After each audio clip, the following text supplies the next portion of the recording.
चुनाव जिते मात्रै तपाईँ रौतहटमा घर बनाएर बस्ने कि चुनाव हारे पनि रौतहटमै घर बनाएर बस्नु? होइन, म चुनाव हार्दिनँ, मैले हार्न जाने छैन। मलाई जनताले जिताउँछन् र ऋषि धमला जित्नको लागि आएको, कहिले हारेको छैन। नेपाली पत्रकारिता उसले कहिले हारेन, अब चुनाव पनि हार्दैन। जनतालाई भगवान ठानेर, जनताको साथमा रहेर, जनताको लागि काम गर्ने, जनता जनता जनता।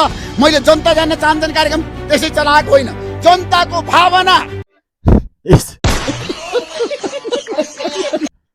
जनताले म्याच जिताउँछ तँलाई पछि रिजल्ट आएको दिन थाहा हुन्छ नि। रिजल्ट आएको दिन नाङ्गै दौडिँदै गएर रुँदै रुँदै हिँडेको दिन थाहा हुन्छ जनताले जिताउँछ कि कसले जित्न त तिम्रो चुनाव जित्न आयो त के भन्छ त्यो है पत्रकारिता गरे जस्तो चाहिँ हुँदैन त्यहाँ माछाला। जनता जान्न चाहन्छन् भनेर त्यहाँ सेलिब्रिटीलाई उपारे जस्तो हुन्छ जस्तो लाग्यो क्या।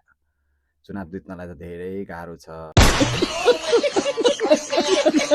ओ मोटे बुढे, म पनि तपाईसँगै जाने हो के?